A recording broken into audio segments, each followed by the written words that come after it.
കഴിഞ്ഞ ദിവസം ആശാന്റെ വീടിന്റെ അവിടെ എന്തായിരുന്നു നല്ല പ്രശ്നം നടന്നത്? എടാ അതെ, ആശാന്റെ ഭാര്യയുടെ അവിഹിതം ആശാൻ കൈയോടെ പിടിച്ചു. പിന്നെ ആ ചേച്ചി പാവം. ഇല്ലടാ സത്യം, അവിടെ ഭയങ്കര ജനമെന്ന് പറഞ്ഞിട്ട് ഭയങ്കര പ്രശ്നമല്ലേ ആശാൻ. എന്നിട്ടാണെങ്കിൽ ആശാൻ പിന്നെ സ്ട്രോങ് മനുഷ്യനല്ലേ. ഇന്നലെ തന്നെ ഡിവോഴ്സ് വേണമെന്നൊക്കെ പറഞ്ഞ് പ്രഖ്യാപനം നടത്തി പുള്ളിക്കാരിയുടെ DP ഒക്കെ മാറ്റിയപ്പോൾ ഐശ്വര്യയുടെ DP ഒക്കെ വെച്ചിട്ട് നടക്കുന്നുണ്ട്. അല്ല ഞാൻ പറഞ്ഞത് എന്നിട്ട് ഇന്നലെ രാത്രി എന്നെ കാണാൻ വന്നു. ഞാൻ ആശാന്റെ അടുത്ത് പറഞ്ഞു, ആശാൻ എന്താ സംഭവം, നിങ്ങൾ ഈ പറയുന്ന പോലെയൊന്നും അല്ല, പുള്ളിക്കാരി അങ്ങനത്തെ ഒരാളല്ല. അതെ പറഞ്ഞു, തെളിവുണ്ടോ തെളിവ്, എന്റെ മക്കളുടെ തന്ത ഞാനല്ല. നിങ്ങൾ എന്തുവാ പറയണത്? നിങ്ങൾ DNA ടെസ്റ്റ് നടത്തിയ സർക്കാർ ഡോക്യുമെന്റ് തെളിവുണ്ടോ തെളിവെന്ന്. ആ നമ്മുടെ പ്രതിപക്ഷ നേതാവൊക്കെ കൂടി ആ ഇലക്ഷന്റെ പ്രശ്നം ഉണ്ടാക്കിയല്ലോ. ഇലക്ഷന്റെ രേഖയൊക്കെ എടുത്തിട്ടേ വോട്ടേഴ്സ് കാർഡൊക്കെ എടുത്തിട്ട് വ്യാജ വോട്ടും വ്യാജ ആൾക്കാരെയൊക്കെ ചേർത്തിട്ട് ഇലക്ഷൻ നടത്തിയത്.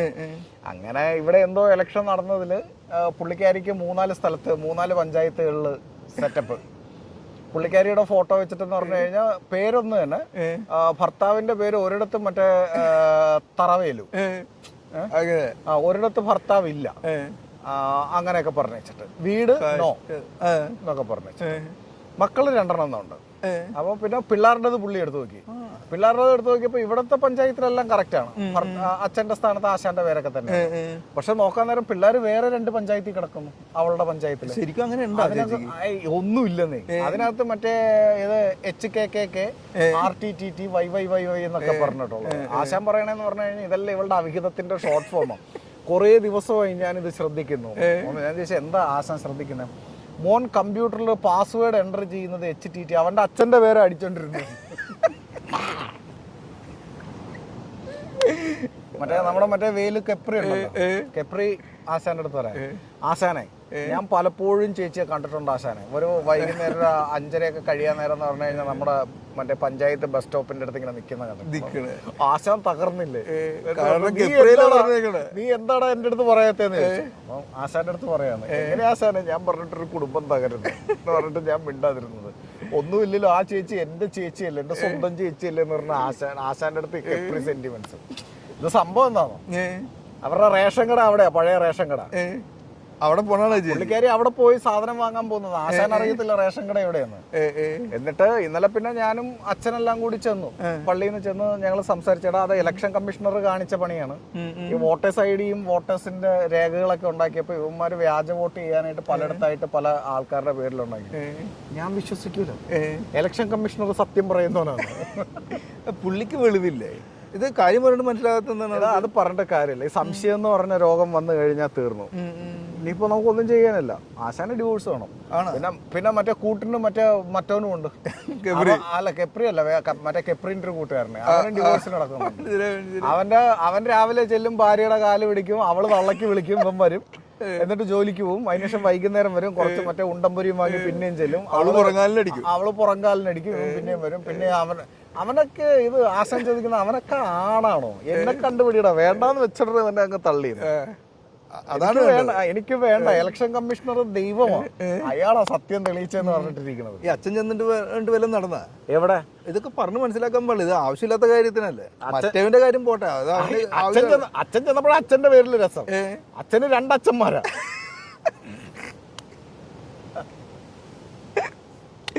അച്ഛൻ ചെന്നിട്ട് ഇയാളെടുത്ത് സംസാരിച്ചപ്പോ അച്ഛൻ അവിടെ ഞാൻ കാണിച്ചു തരാം നോക്കാൻ നേരം അച്ഛന്റെ ഫോട്ടോ ഒരിടത്തുണ്ട്.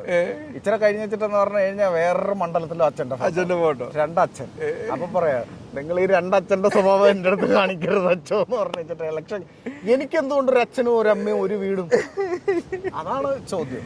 എന്നിട്ട് എന്താക്കിയത്? ഇപ്പം നമ്മൾ പറഞ്ഞിട്ട് പുള്ളിക്ക് മനസ്സിലാവുന്നില്ല. ഇനിയിപ്പോ നമ്മൾ വിചാരിച്ച ഇലക്ഷൻ കമ്മീഷണറെ കൊണ്ടുവന്ന് സംസാരിക്കാം, ഭരണാധികാരിയെ പോയെന്ന് കാണണം. അവിടുത്തെ മെമ്പർമാരൊക്കെ ഉണ്ടല്ലോ, അയ്യോ പറഞ്ഞാലും വിശ്വസിക്കൂല. അതിനകത്ത് നമ്മുടെ വാർഡ് മെമ്പർ വന്ന് സംസാരിച്ചപ്പോ, നീ മിണ്ടണ്ടടാ, നീ അപ്പുറത്തെ വാർഡിലെ മെമ്പറുമായിട്ട് നടത്തുന്ന കുൽസിതമൊക്കെ ഞാൻ വിളിച്ചു പറയുന്നത്. അയാൾ വിട്ട് വഴി കണ്ടില്ല. ഇതിപ്പോ രസം എന്താണെന്നറിയോ, ഈ ഇലക്ഷൻ ഇവന്മാര് കൃത്രിമം കാണിച്ചതുകൊണ്ട് പലരും തന്തയില്ലാത്തവന്മാരായി, പല കുടുംബം ഇപ്പൊ തകരുന്നേ. കാരണം എന്ന് പറഞ്ഞു കഴിഞ്ഞാൽ അയാൾ അറിയാതെ ഭാര്യക്ക് വീട് വേറെ സ്ഥലത്ത്, ചേച്ചി ഇടയ്ക്ക് അച്ഛനെ സുഖമില്ലാത്തതുകൊണ്ട് വീട്ടിൽ പോയി നിൽക്കുന്നത്. ഇപ്പൊ ആശാൻ പറയുന്നതെന്ന് പറഞ്ഞു കഴിഞ്ഞാൽ ഇവള് സെറ്റപ്പിന്റെ അടുത്ത് പോയി നിൽക്കുക. അപ്പം നല്ല ഇത് ഇലക്ഷൻ കമ്മീഷണർ കാരണം നാട്ടിലെ കുടുംബം കലങ്ങുന്ന കുടുംബങ്ങൾ കലങ്ങിക്കൊണ്ടിരിക്കുന്നുണ്ട്. ഇവർക്കൊക്കെ ബോധമില്ല, ഇതൊക്കെ ഒന്ന് കറക്റ്റ് നോക്കി ഈ മെമ്പർമാർ പിന്നെ എന്തിനാ ഇരിക്കണത്? എന്താ പ്രശ്നം എന്നറിയാം, ഈ ഇലക്ഷന് നമ്മൾ മറ്റേ ഇത് വാർഡുകൾ തിരിച്ച ആൾക്കാരെ ബൂത്തിലിരുത്തുമല്ലോ, ആ മണ്ടന്മാരാണ് ഇത് ആദ്യം മനസ്സിലാക്കേണ്ടത്. ആദ്യം അറിയാവുന്ന ജനങ്ങളെ അറിയാവുന്ന മണ്ടന്മാരെ ഇരുത്തണം. ഇത് മറ്റേ ചുമ്മാ മറ്റേ ആൾക്കാരെ പറ്റിക്കാൻ നടക്കുന്നവന്മാരെ അവിടെ കൊണ്ടിരുത്തി. ഇവന്മാർക്ക് ആരാ വാർഡിലുള്ളതെന്ന് പോലും ഒന്നും അറിയാൻ പാടില്ല. ഇതൊക്കെയാണ് ഈ ആൾക്കാർ മരിച്ചു പോയോ, ഇനി അവരുടെ പേരുണ്ടോ? നീ എന്താ പറയുന്നത്, പഞ്ചായത്ത് സെക്രട്ടറിയുടെ അപ്പം മരിച്ചതായിട്ടാണ്. അയാള് കഴിഞ്ഞ ദിവസം പയറുമണി പോലെ അതിൽ നടക്കുന്നുണ്ട്. തോമസ് ചേട്ടൻ വല്ല അറിഞ്ഞാണ്ടല്ല, അവനെ ചെകിടത്തടിക്കും ആദ്യം. അല്ല, തോമസ് ചേട്ടൻ പറയുന്നതെന്ന് പറഞ്ഞു കഴിഞ്ഞാല് ഈ പഞ്ചായത്ത് സെക്രട്ടറിയുടെ ഭാര്യ ചെയ്ത പണിയാണ്. അവള് ഇയാളുമായിട്ട് കലിപ്പാണല്ലോ, അമ്മായച്ചനും മരുമോളും പ്രശ്നമുള്ളൂ. അപ്പൊ ആ പ്രശ്നം നടന്നുണ്ട്. ഇപ്പം ഞാൻ ഒരു കാര്യം പറയാം, ഇന്ത്യയില് ഇപ്പം ഒരു 10-25% ആൾക്കാർ തന്തയില്ലാത്തവന്മാരാണ്.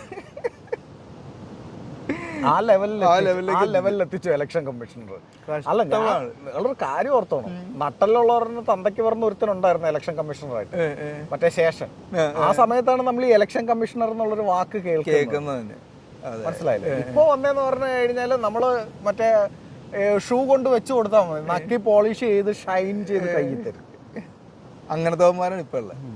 ഒന്നും പറയേണ്ട കാര്യമില്ല. നാട്ടുകാർ ഇറങ്ങി കൊടുക്കണമെന്ന് നല്ല മെനക്ക്, പക്ഷെ അത് നിൽക്കില്ല. അതെന്താണോ, നാട്ടുകാർക്ക് ഇവരിട്ട് കൊടുക്കുന്ന എന്തെങ്കിലുമൊക്കെ മതി, അതാണ്. കാരണം ഇലക്ഷൻ കമ്മീഷണറുടെ തന്തയെ മാറ്റി പറഞ്ഞിട്ട് പോലും പ്രതികരിക്കാത്തവന്മാരാണ്. ആശ മാത്രമേ ഉള്ളൂ പ്രതികരിക്കണത്. ആശ മാത്രം പ്രതികരിച്ച രീതി മാറിപ്പോയെന്നുള്ളൂ. ആ ചെയ്ത് വീട്ടിൽ വെക്കും, അത്രേ ഉള്ളൂ.